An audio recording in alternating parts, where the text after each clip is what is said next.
27, 28, 29। 29 দিন আগেই না 26 হইলো, তো 26 হওয়ার লগে ফোনের দাম বাড়ার কি সম্পর্ক?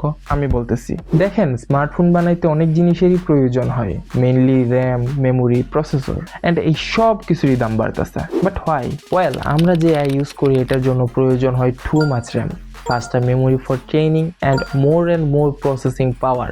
সো তাদের এই ডেটা সেন্টার আপগ্রেড করার জন্য তারা প্রতিনিয়তই এগুলা পারচেস করতেছে, আর তাদের এই বেশি বেশি করে কেনার কারণে মার্কেটে পড়তেছে শর্ট, আর শর্ট পড়ার কারণে বাড়তেছে দাম। So what does it mean for you? Well, of course ফোনের দাম বাড়বে অ্যান্ড পিসি বিল্ডিং এর ক্ষেত্রেও কস্ট বাড়বে, ল্যাপটপের দাম তো বাড়বেই, অ্যান্ড দেখা যাবে যে নতুন ফোনগুলোতে বেশি একটা আপগ্রেড দেখা যাইতেছে না। ইনফ্যাক্ট এমন হতে পারে কিছু ফিচার বাদ দিয়ে প্রাইসটা ঠিক রাখার ট্রাই করবে। So what can you do? First, আপনার যদি ফোন চেঞ্জ করার ইচ্ছা থাকে তাহলে অবশ্যই এখনই করা উচিত, কজ 2025-এ অনেক জোস ফোন লঞ্চ হয়েছে। সো আমি যদি সাজেস্ট করি কোন জায়গা থেকে ফোন নেবেন, আমি অবশ্যই আনকরেই সাজেস্ট করবো, কজ ওইখানে ঠিক দামে অথেন্টিক ফোনটাই আপনি পাবেন, কজ আমি নিজেও এখান থেকে নেই। সো আপনার যদি ইচ্ছা থাকে আরো নতুন ফোন নেবেন তাহলে 2026-এর শেষের দিকে আর 2027-এর শুরুর দিকটা ওয়েট করতে পারেন, কজ ওই টাইমে প্রাইসটা মেবি কিছুটা রেঞ্জের মধ্যে থাকবে, আর প্রাইস যদি একবার বাড়ে ওইটা আর কমবে না। সো ফলো আর সাবস্ক্রাইব করা শেষে এখন আপনি আমার কমেন্টে জানান এখন আপনার মাথায় কি ধরনের চিন্তা আসতেছে।